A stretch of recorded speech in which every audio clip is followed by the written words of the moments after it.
মাস পরে নির্বাচনের কথা রয়েছে। নির্বাচনে বিএনপির প্রস্তুতি এবং কৌশল নিয়ে আমরা কথা বলবো। তো এই বিষয়ে আপনাকে প্রথম প্রশ্নটি করছেন আমার সহকর্মী কাদির কল্লোল। নির্বাচন প্রসঙ্গে যদি আসি, অন্তর্বর্তী সরকারের শুরু থেকেই দেখা গেছে যে বিএনপির পক্ষ থেকে দ্রুত নির্বাচন দাবি করা হয়েছে। সরকার গড়িমসি করছে, এ ধরনের অভিযোগও বিএনপির নেতারা করে আসছেন। তো এখন দেখা যাচ্ছে যে অন্তর্বর্তী সরকারের প্রধান উপদেষ্টা অধ্যাপক মোহাম্মদ ইউনূস এবং নির্বাচন কমিশন তারা ফেব্রুয়ারিতে একটা নির্বাচনের সময় দিয়েছেন। তো ফেব্রুয়ারিতেই নির্বাচন হবে, আপনাদের আস্থা কতটা আসলে তাতে? বিএনপি প্রথম থেকেই বলে আসছিল যে যত দ্রুত নির্বাচনটি হবে তত দ্রুত দেশের মধ্যে একটি স্থিতিশীলতা আসবে। দেখুন, বাংলাদেশের মানুষ গত 17 বছর যাবৎ তাদের রাজনৈতিক অধিকার যেমন তাদের কাছ থেকে কেড়ে নেওয়া হয়েছিল, তাদেরকে তাদের অর্থনৈতিক সমৃদ্ধি থেকেও বঞ্চিত করা হয়েছিল, যার ফলশ্রুতিতে আমরা সমাজে অনেকগুলো পর্যায়ক্রমিকভাবে স্পিল ওভার ইফেক্ট বলতে যা বোঝায় অনেকগুলো খারাপ লক্ষণ দেখেছি। বেকার সমস্যা বেড়েছে, দারিদ্রতা বেড়েছে, শিক্ষা ব্যবস্থা ধীরে ধীরে ধ্বংস হয়ে গিয়েছে, চিকিৎসা ব্যবস্থা ধীরে ধীরে ধ্বংস হয়ে গিয়েছে, কৃষি ব্যবস্থা ধীরে ধীরে ধ্বংস হয়েছে।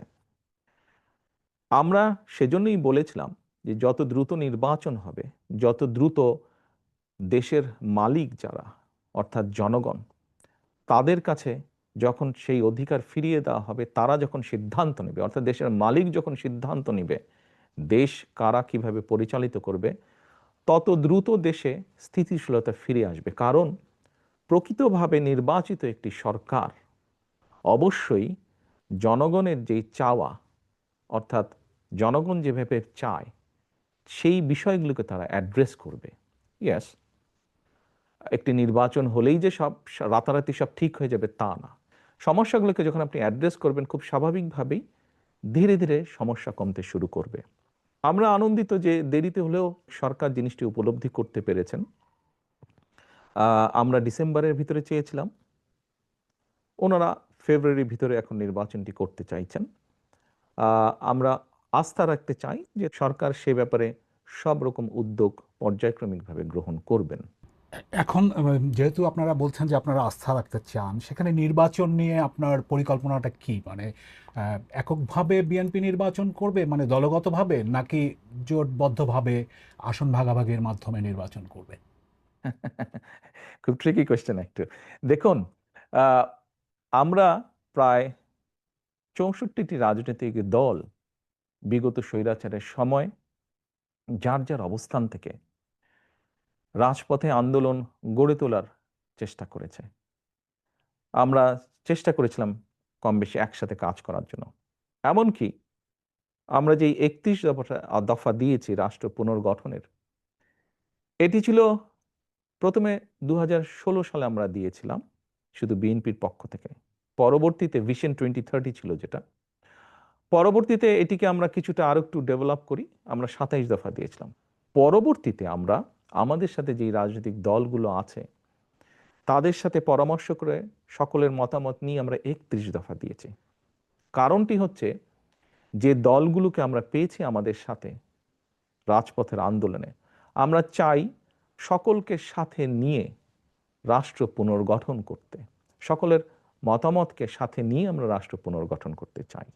সেখানে তাহলে মানে যারা আন্দোলন করেছে তারাই, নাকি মানে মিত্র কারা হবে আসলে, কারা সাথে থাকবে আপনাদের নির্বাচনকে সামনে রেখে? ওই যে বললাম, কম বেশি সকলকে নিয়ে আমরা রাষ্ট্র গঠন করতে চাই। কিন্তু দেখা গেছে যে জামায়াতে ইসলামী তারা কিছু দলকে নিয়ে বিএনপি বিরোধী একটি জোট করার ইঙ্গিত দিচ্ছে। সেটিকে মানে মানে আপনারা কি উদ্বেগ হিসেবে দেখেন? মানে আপনারা কিভাবে দেখেন সেটা? দেখুন, কোনো দল বা সমষ্টিগতভাবে কোনো দল যদি বাংলাদেশের যে আইন আছে, বৈধ আইন আছে বাংলাদেশের, যেহেতু সংবিধান এখনো যেটি আছে, এই সব কিছুর ভেতরে থেকে, অর্থাৎ মানুষের সমর্থন গ্রহণযোগ্যতা সব কিছুর ভেতরে থেকে যারা রাজনীতি করবে তারা করতেই পারে। এটাতে তো কোনো সমস্যা বা উদ্বেগের কোনো কারণ আমি দেখি না। সেখানে যদি তারা একটি আলাদা জোট করে, সেটি কি আপনাদের জন্য কোনো চ্যালেঞ্জ তৈরি করবে? না, কেন? ইলেকশন হলে তো ইলেকশনে প্রতিযোগিতা থাকতেই পারে, প্রতিদ্বন্দ্বিতা থাকতেই পারে। এতে উদ্বেগের কি আছে? বিএনপি তো আগেও নির্বাচন করেছে, বিভিন্ন সময় বিএনপি নির্বাচন করেছে, কম্পিটিশন করেই বিএনপি নির্বাচন করেছে, প্রতিযোগিতা করেছে। উদ্বেগের কিছু নাই তো। মনোনয়নের প্রশ্নে যদি আসি, সেখানে আপনাদের কৌশলটা কি হবে? এর আগে বিভিন্ন সময় নির্বাচনগুলোতে মানে পেশি শক্তির প্রভাব, টাকার প্রভাব, পারিবারিক বিষয় বিবেচনা, এই বিষয়গুলো বিভিন্ন সময় অভিযোগ আছে। এবার ভিন্ন কি হবে আসলে? আমরা কখনোই, আপনি যেই বিষয়গুলো বললেন, আমরা কখনোই এইসব বিবেচনায় নিয়ে কখনোই আমার দল নমিনেশন ব্যাপারে সিদ্ধান্ত নেয়নি। আমাদের নমিনেশনের ব্যাপারে সিদ্ধান্ত সবসময় কম বেশি যা ছিল বা ভবিষ্যতে আমরা যেটিকে মূল্যায়ন করব, সেটি হচ্ছে অবশ্যই কোন একটি পার্টিকুলার এলাকা থেকে আমরা আমাদের দলের এমন একজন ব্যক্তিকেই নমিনেশন দিতে চাইব যে ওই এলাকার সমস্যা সম্পর্কে সচেতন আছে, যার সাথে ওই এলাকার মানুষের সম্পৃক্ততা আছে, উঠা বসা আছে, যে ওই এলাকার মানুষের সমস্যার সমাধান করতে সক্ষম, যে ওই এলাকার বিভিন্ন শ্রেণীর মানুষ, তরুণ, নারী, মুরব্বী সহ, ছাত্র ছাত্রী, সবার সাথে যার একটা কমিউনিকেশন আছে, এই ধরনের মানুষকেই আমরা প্রায়োরিটি দিব। খুবই স্বাভাবিক। অর্থাৎ যার প্রতি জনসমর্থন আছে, যে জনসমর্থনকে তার সাথে রাখতে পারে, জনগণের যার প্রতি সমর্থন আছে, সেরকম মানুষকে দেখেই আমরা নমিনেশন দেব। সেখানে তৃণমূলের মতামত কতটা প্রাধান্য পাবে? অভিযোগ যে তৃণমূলের মতামত প্রাধান্য কম পায়। না, ব্যাপারটা এরকম না। দেখুন, গণতন্ত্রে স্বাভাবিক যেখানেই গণতন্ত্র আছে, সেখানে মতামত থাকতেই পারে, বিভিন্ন রকম মতামত, অভিযোগ। হয়তো এক জায়গায় 50 জন আছে, 50 জনের মধ্যে 30 জন একটি কথা বলছে, 15 জন একটি কথা বলছে, বাকি সংখ্যক ব্যক্তি আরেকটি কথা বলছে। তাহলে আপনি কি বলবেন যে মতামত না হচ্ছে? না, না। স্বাভাবিকভাবেই যেখানে আমরা মেজরিটির যেটা মতামত পাবো এলাকার মানুষের কম বেশি, আমরা তো আমাদের মতন করে খোঁজ করছি, সেটি তৃণমূলই হোক বা সেটি সাধারণ মানুষের হোক। এখানে একটি বিষয় উল্লেখযোগ্য, আহ, আমরা কিন্তু দলের নেতৃত্ব নির্বাচন করছি না। আমরা নির্বাচন করছি এমন একজন ব্যক্তিকে যে শুধু দলেরই সমর্থন নয়, বরং দলমত নির্বিশেষে ওই এলাকার অধিকাংশ মানুষের সমর্থন যার প্রতি আছে, আমরা এরকম একজন মানুষকে বের করে আনতে চাইছি, এরকম একজন মানুষকে আমাদের দলের মনোনয়ন দিতে চাইছি। শুধু দল দিয়ে তো নির্বাচন হবে না, নির্বাচনে তো সাধারণ মানুষের অংশগ্রহণ থাকে, বিভিন্ন মানুষের অংশগ্রহণ থাকে।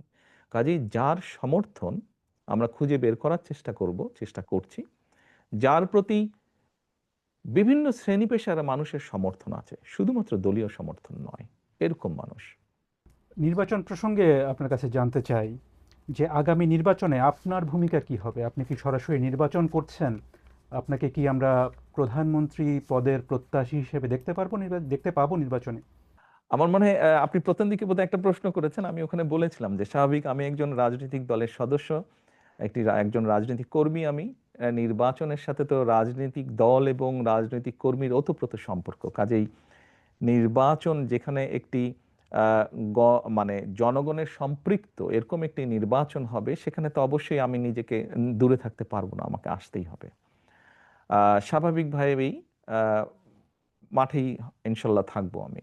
আপনি আপনার প্রশ্নের পরের যে অংশটি ছিল, আহ, দেখুন, আমি মনে করি এটির সিদ্ধান্ত বাংলাদেশের জনগণের। এটি তো আমার সিদ্ধান্ত না, এটি সিদ্ধান্ত নেবে বাংলাদেশের জনগণ। কিন্তু আপনি নির্বাচনে অংশ নেবেন কিনা সেই সিদ্ধান্ত তো আপনাকে নিতে হবে। না, না, সেটি তো নিব, কেন নিব না? অবশ্যই নিব। আপনি নির্বাচনে অংশ নিচ্ছেন তাহলে? জি। ইনশাল্লাহ।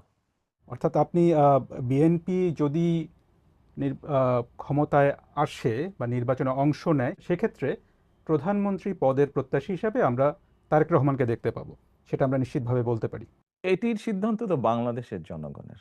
বিএনপির পক্ষ থেকে। সেক্ষেত্রে তো এটি দল সিদ্ধান্ত নেবে, দল কিভাবে করবে এটি তো দলের সিদ্ধান্ত। আহ, সাবেক প্রধানমন্ত্রী এবং আপনাদের দলের চেয়ারপারসন খালেদা জিয়া, আহ, তিনি কি এই নির্বাচনে কোনো ভূমিকায় থাকবেন? তাকে কি আমরা নির্বাচনে কোনো ভূমিকায় দেখতে পাবো? আপনি এমন একজন মানুষের কথা বলেছেন, যেই মানুষটি বাংলাদেশের গণতন্ত্র যতবার গণতান্ত্রিক অধিকার, জনগণের গণতান্ত্রিক অধিকারকে হরণ করা হয়েছে, প্রতিবার উনি অবদান রেখেছেন সেই গণতন্ত্রকে পুনঃপ্রতিষ্ঠিত বা পুনরুদ্ধার করার জন্য। এবারও আপনাদের সকলের চোখের সামনেই ঘটেছে যে কিভাবে স্বৈরাচারের সময় তার উপরে অত্যাচারের খড়গহস্ত নেমে আসে, কিন্তু উনি আপোস করেননি। এরকম একজন ব্যক্তি আজ অসুস্থ, এবং কেন, কিভাবে উনি শারীরিকভাবে অসুস্থ হলেন, তাকে মিথ্যে মামলায় জড়িয়ে তাকে জেলখানায় নিয়ে যাওয়া হলো। আমরা দেখেছিলাম একজন সুস্থ মানুষ গিয়েছেন, কিন্তু যখন বেরিয়ে এসেছেন একজন অসুস্থ মানুষ বেরিয়ে এসেছেন, তাকে চিকিৎসার সুযোগ থেকেও বঞ্চিত করা হয়েছে। এই সবগুলো ঘটনা দেশবাসী জানেন। তারপরেও যে মানুষটির এত বড় অবদান রয়েছে বাংলাদেশের গণতন্ত্রকে প্রতিষ্ঠিত করার, আমি সেই দলের একজন কর্মী হিসাবে বিশ্বাস করি বা বিশ্বাস করতে চাই, গণতন্ত্রকে পুনঃপ্রতিষ্ঠিত করার প্রথম পদক্ষেপ হিসাবে যেই প্রত্যাশিত, জনপ্রত্যাশিত যে নির্বাচনটি অনুষ্ঠিত হতে যাচ্ছে, ওনার শারীরিক সক্ষমতা যদি অ্যালাউ করে ওনাকে, নিশ্চয়ই উনি কিছু না কিছু ভূমিকা রাখবেন। সেটা কি নির্বাচনে অংশগ্রহণ হতে পারে? এইটি আমি এখনো বলতে পারছি না। আমি মাত্রই বললাম যে ওনার শারীরিক ফিজিক্যাল এবিলিটির উপরে বিষয়টি কিছুটা হলেও নির্ভর করছে। এ প্রসঙ্গে